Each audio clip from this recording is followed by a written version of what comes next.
Hi, welcome to Living Sober. I'm your host, Matthew Wexler, and you are watching Edge Media Network, your go-to source for LGBTQ news and entertainment. For several years, Edge has been collaborating with Recovery Unplugged, a groundbreaking treatment center incorporating music with traditional therapy methods to achieve long-lasting sobriety. I am so excited today to be launching Living Sober, our 6-part Facebook Live series. And we're going to be talking to queer athletes, entertainers, advocates, and so many more about their lived experiences and how they are continuing to live each day sober and healthy. We also are going to have representatives from Recovery Unplugged join us to discuss their innovative approaches and how they are specifically considering our community's needs in their treatment models. My first guest, I couldn't think of anyone more appropriate to kick off this series. He really embodies all the ideas that we're thinking about and considering. He's a high performance athlete, a fitness coach, an LGBTQ addiction recovery advocate. And now Mark Turnipseed can add best-selling author to his list of accolades. His memoir, My Suicide Race, Winning Over the Trauma of Addiction, Recovery, and Coming Out, was published in January. And we have him with us here today. Please join me in welcoming Mark Turnipseed to Living Sober. Hey, Mark. Hey, Matt. Hey there. Well, Mark, as you know, the focus of our series is really about living sober. But I think before we can have that conversation, I would love for you to share a little bit about your personal story and the life experiences that have contributed to where you are today. I think all of us should or today have, some sort of path to begin with. Very young, about 6 I think years. we are having a little bit of sound issues. We're going to have you log off and log back in again. But while we're waiting for Mark to hop in, we're going to take a look at Recovery Unplugged. I would love it if we can share a video that we have of Recovery Unplugged that really shows the impact of what this company and organization is doing for our community. Addiction is isolation. Recovery thrives with community. Recovery Unplugged Treatment Center has served nearly 4,500 clients, and in 2019, the Recovery Unplugged community celebrated an amazing 1 million days of combined recovery. Recovery Unplugged is a drug and alcohol treatment center that uses the power of music to break through to the underlying causes of addiction, with success rates over 4 times the national average. Support within the Recovery Unplugged community continues after treatment with weekly alumni meetings and year-round special events. With locations in Fort Lauderdale and Lake Worth, Florida, Northern Virginia, Austin, Texas, and our newly opened location in Nashville, Tennessee, Recovery Unplugged has a convenient location for you. Start your treatment today and visit us at recoveryunplugged.com. All right, we are back. Little sidestep there, but just as good. Mark, let's have you say hello again. We'll see how you sound. Hello, everybody. Testing. Love that. I could just reach through the screen and give you a big hug. I wish only. All right, next time I see you. As we were saying before I had you sign off and come back on, and I think the video that we just played sort of encompasses this as well. I think before we can have the conversation of sobriety, we do kind of need to take a step back and reflect. So I would love if you could just share a little bit of your story. Yes, I love seeing that video too. It just warmed my heart. I think all of us who have had addiction troubles, we see something like that and we remember the exact opposite, the complete isolation and the complete loneliness. And I'll tell you what happened to me, Matthew, is early on in my life, about 6 years old, I began to isolate myself and pull myself out from relationships with my family and with my friends. And the reason why I did so is because I didn't think that I could be myself in those relationships. So I started lying at a very early age, right after I was molested. And I decided that I would start lying so that I could avoid the pressure and the ridicule and, you know, all the stigma that was associated with me beginning to like myself as a person who liked other boys and who liked other things that other boys didn't seem to like Minnie Mouse and dresses and theater and musicals. And see, I was just a little bit different. And so what I chose to do instead was to lie about it and completely tap out of relationships and reality. So when drugs and alcohol came as a possibility, I looked at them and saw what a great way to escape, what a great way to further isolate, to further cloud like my reality from other people so that other people don't have to know who I was. So I used drugs and alcohol as a huge front throughout my entire youth. And then as I got into college, it became my identity. It became who I was. You knew Mark as the person you could go to find whatever drug you wanted. May it be LSD, may it be ecstasy, may it be heroin. You know, I was that guy, and I had became that identity. All the while I knew who I actually was inside, but I was so scared to let it come out. And so as I continued to live that way, I continued to hide, and it just got stronger and stronger until I started my walk in sobriety and began to tap in. And once I started to tap in, it got pretty scary because I realized that I was going to have to come to my truth in order to maintain my sobriety. I was going to have to accept my sexuality and my identity in order to maintain a real relationship with myself and other people. Yeah, I'm curious during that time, because, you know, we don't live in silos, if fitness at any point was also part of your story, because I want to get to sort of that pivotal moment in the triathlon and sort of like the aha moment. But yeah, did that come out of nowhere, or were you always sort of engaged in sort of running and other activities? Was that also a part of your story that was existing simultaneously? Yeah, in 1996, I talk about going to the Olympics in Atlanta, Georgia. And I remember being completely enthralled in the whole theatrics of the environment. It was just an absolute beautiful thing to witness.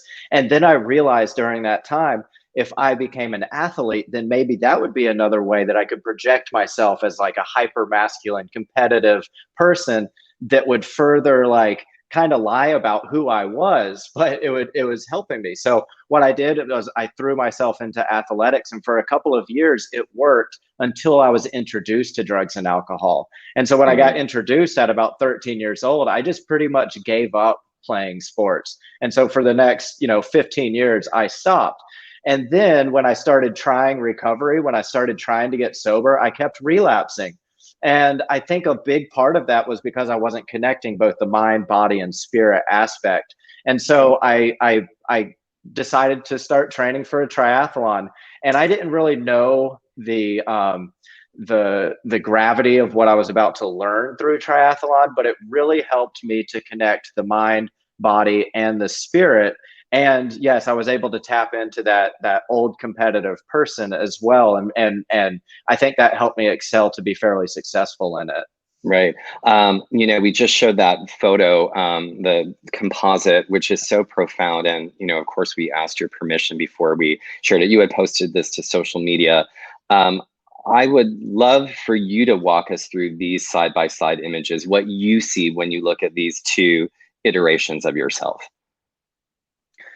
Okay, so this picture always brings me to tears looking at it, because I see two people, honestly, that I don't even recognize. Like, I barely recognize that first person. That was a lifetime apart from who I am today, it really, in reality, it really wasn't too that long ago.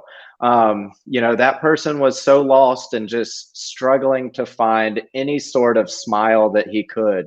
He could not find that within himself. And so he had to use copious amounts of drugs. This was actually a birthday party where I was inside of a yurt and I was the only one awake because I had accidentally taken about 50 hits of LSD. And for the next month, me and my friend were very much so like this in the picture, unable to attend class and just messed up. But that was the only way that I could really find that smile in myself. And then this next person right here, what I see is a man who has risen above that, but he's slowly taken one step at a time to get across that finish line. When you get to that point of that race and you're coming from a life of addiction, and even if you aren't coming from a life of addiction, if you've trained for 3 years to cross that finish line, and this picture is about 10 steps before that finish line, what you realize is that any of those steps that are happening can potentially, you can fall, you might not make it. Like, that's how you feel right there. And I was just running across this finish line like it was the very last thing that I had. It was my survival. It was literally my suicide race, because at the very beginning of this race, I realized if I can cross this finish line, if I can stay sober for the 3 years that it's taken me to cross this finish line, then after this finish line, I'm going to finally be able to join the other strong people in this crowd who've crossed this finish line, but I'm also going to be able to join the other strong people in the LGBTQ community who have crossed their own huge finish line. And that is the coming out process, which is an absolute tremendous testament to strength that I am totally humbled to be able to join and be able to say, yes, I crossed that finish line. I did it. Yeah, and you referred to it as My Suicide Race, which is actually the title of your memoir, My Suicide Race, Winning Over the Trauma of Addiction, Recovery, and Coming Out. What inspired you to share your story in such an intimate and vulnerable and really public way? Yeah, well, initially I actually was sitting down in my apartment and I go, I have got to share something with somebody, and it's laying on my heart, and I had to do it right then. Otherwise, I was going to hide it again. And what I had to share was about my same-sex attraction. And so what I did, instead of going out, and I was just smoking weed at the time, but instead of going out and going to get some weed, I decided to go to the coffee shop and just blog about it. So I went to the coffee shop, opened up a Squarespace account, and started blogging about it. And then I pressed send, and then it was out there, and I shared it to my Facebook. And that was, I called that article The Knit Grit Continued, or The Knit and the Grit, I think is what I called it. I was just trying to get it out. I basically threw up on paper. And that became kind of the theme for that entire blog. And I found a lot of healing in that. So I just continued. And so when it came to writing the book, it was the reason why I started writing the book was because people who had been following the blog said, Mark, you need to turn this into a book. It could help a lot of people. And I go, oh my gosh, okay, I will. So that's how I started writing the book. And I just kind of kept that same theme going.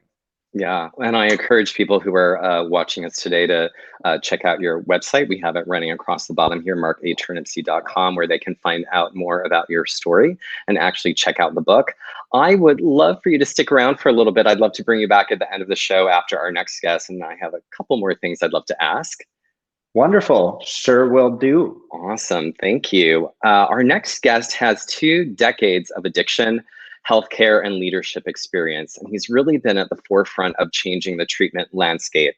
And that's from everything from combating the opioid epidemic to increasing access for affordable treatment, which we know is particularly important for the LGBTQ community. And now Kay Anderson is with Recovery Unplugged. As I mentioned, this groundbreaking company really breaks down the traditional walls of recovery by using music to reach patients of all ages, ethnicities, and forms of sexual and gender expression. We took a closer look at Recovery Unplugged, and having witnessed it firsthand, I can tell you that the power of music is incredibly profound. There's so much more to what Recovery Unplugged is doing besides just listening to your favorite song. And now we have Kay Anderson here to tell us all about it. Hey, Kay. Hey, how's it going? It's good. It's good. It's great to see you, my friend. Likewise. Thank you. As I mentioned, in working with Recovery Unplugged over the past couple of years, have been fortunate to visit a couple of the facilities, one in Fort Lauderdale, the other in Austin, Texas, and you have other locations around the country. And what struck me is, as we think about the power of music, that it's not just kind of this feel-good therapy session, right? There's actual real data behind it. Can you explain to us just a little bit about how music impacts and affects our brain function? Absolutely. So there are a few things that stimulates the brain the way that music does. Very few. Music is a total brain workout. Research has shown that listening to music can reduce anxiety, blood pressure, pain, improve sleep quality, mood, mental alertness, and memory. Since it's such a complex form of brain stimulation, we use that same stimulation to aid in addiction recovery. I know one of the fundamental pieces when someone is coming to Recovery Unplugged is getting an MP3, and you've already done a pre-assessment, and they have, so you're getting compliments. Michael Alvarez is saying, he loves that guy. So when someone's coming in, there's already been sort of a setup for success, right? They get an MP3 that has some of the music that really resonates with them. What are some of the other ways that Recovery Unplugged uses music in its treatment models? Well, we incorporate it in all aspects of recovery. From the moment you arrive through our door, we're usually playing the favorite song of the individual who's scheduled an admission with one of our programs, to attending Feel Good Fridays later on after you've graduated through the program. It's all centered around the power and potential of allowing music to open the doors that were shut by addiction.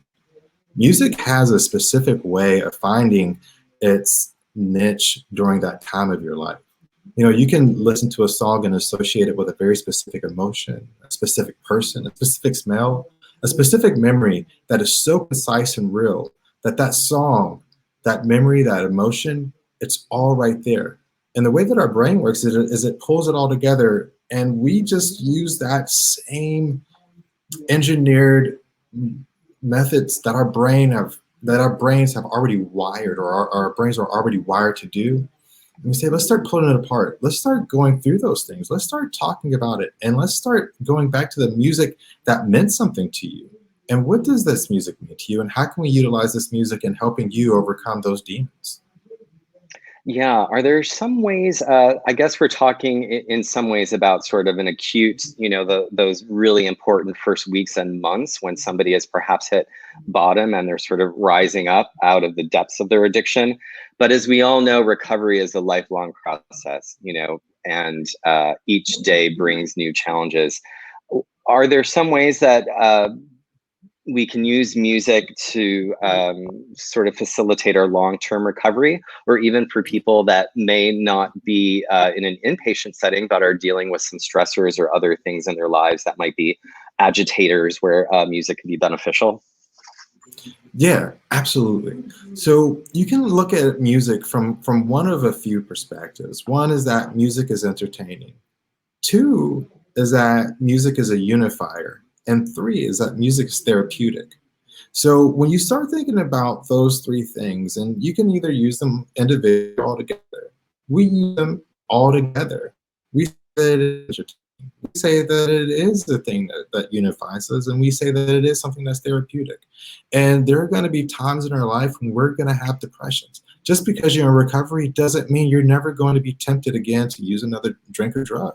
Just because you're in recovery doesn't mean that you're not going to go through another low in life that's going to want to make you wish that you weren't. But music has the ability to bring back some of these coping mechanisms that we help you build while you're in recovery, so that you can say, wow, I remember how bad things were then. I'm not going back there. I remember how difficult it was for me to go through those moments or go through those emotions or to have those things that took me back into a place that was so low in my life. And it's not that you'll never listen to that song again, but when you do, you'll be reminded of where you were, and you'll be reminded of where you are. And those are two different places when you're in recovery. And it's one that helps people stay in recovery as well. Yeah, I think that ability to stay present is so important. and not get sort of swept in the undercurrent of what our past or future may look like. One of the challenges that many treatment centers and patients face, and we see this in all sorts of statistics and data, is relapse, right? People go into a program, they get sober for a few weeks or months, and then they relapse. Recovery Unplugged statistics are considerably better than the industry average. What do you attribute that to? Amazing completion rates. Most individuals successfully complete our program. Not only that, but we actually have a 4.9 like star rating on Google or something like that. It's crazy high, especially compared to other treatment centers. People love the care that they get while they're here. They're building a strong foundation for a lifetime of sobriety when they're here with us. So being that they've built a strong foundation for recovery, we also have an amazing alumni community. So once they do come through our program, you know, we have all of these different things that's post your recovery or post your treatment that's going to help you stay sober. So our relapse rates are so low because you have so many resources: music, people, and music. Right. Yeah, it's so important to create and maintain our families, our chosen families, right? The people who are around us that can lift and support us when we're down. I would love to bring back Mark to connect some of these ideas that we've been talking about. Hello, Mark. It's good to see you again. Hello, guys. Thanks for having me back. Yeah, of course. You know, so we're talking about music as a tool to achieve and maintain sobriety. And I imagine, although I haven't worked out for a while, except walking my dog, that music is a big part of people's fitness regimes. Very rarely do you see people running or working out without AirPods or some sort of music, right? Yeah. What do you listen to for energizing your workouts, or if you're working or coaching people, when you think about intersecting music and fitness, what does that look like for you? You know, I do all sorts of stuff, and I want to touch on what Kay was talking about when you hear a song that helps, that makes you remember what you used to go through. And I think that there's this event that happens where once you learn how to gain power in the music, and so you experience that thing, you remember where you were, and then you apply that while you're working out. Like, that's the greatest thrill ever, to be able to go, oh my gosh, like 5 years ago, I was using this song to shoot up, and now look at me lifting through this. Now look at me like making it through this mile at the greatest time that I've ever done. And then that type of thing, I mean, even just saying it, that gives me chills. That sends chills down my spine and like makes me want to go experience that again and again and again. It's an unbelievable feeling. Music is extremely powerful when it comes to fitness. You see it in cycling classes. You see it even in a gym where everybody has their headphones on. They also are playing music. Yeah, absolutely. You know? Kay, I was thinking about this from my time visiting various Recovery Unplugged facilities, how important lyrics are. And I guess when we think about music, there is the music, the sound, and we're going to talk about that in a moment, actual vibration of music or melody. And then there are lyrics. How do you think those two things sort of work individually or together to sort of bolster a sense of sobriety? Oh, wow. That's a good question. You know, I think that, you know, there's multiple components to music, right? There's tone, there's spatiality, there's a part of us that pulls all of it together. And it's actually your brain. When you listen to music, your brain actually has to do a ton of work in order to pull music together. There's not just one place in your brain that processes music. So if you look at the way that your brain is, the way that you process music, Johns Hopkins University recently put in a bunch of jazz artists in an MRI machine and had them play impromptu or improvised music, and the places of their brain that lit up was amazing. Every part of it, the pons, the medulla, the frontal lobe, the midbrain, all aspects of your brain lit up just from music. So when you start associating things like lyrics and the way that those song lyrics feed in with the melody, and the way that the melody feeds in with the frequency, and the way that the frequency feeds into the tone, it's a it's a full therapeutic experience. Yeah, and I know, Recovery Unplugged has been at the forefront of some of these technologies. I encourage viewers to go to our website, edgemedianetwork.com. We've been writing about a lot of this for the past couple of years, and also telling stories of LGBTQ alumni who have been through the program. But one of the super cool things that you all opened about a year ago is called the Vibe Room, and it's in Austin. I'd love if you could share a taste of what that is, because I think that really exemplifies what you've just talked about in terms of that brain stimulation.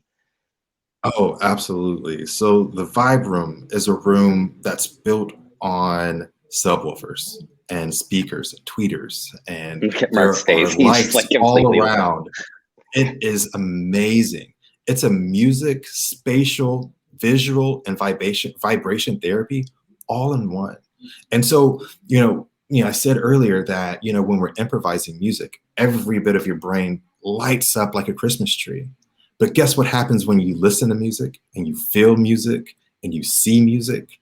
You're feeding back into the brain, and it creates this great loop. It opens up these things that we have, these artificial barriers that we build in our mind, of shame over years of different bad emotions that we build up. It's like unclogging a drain.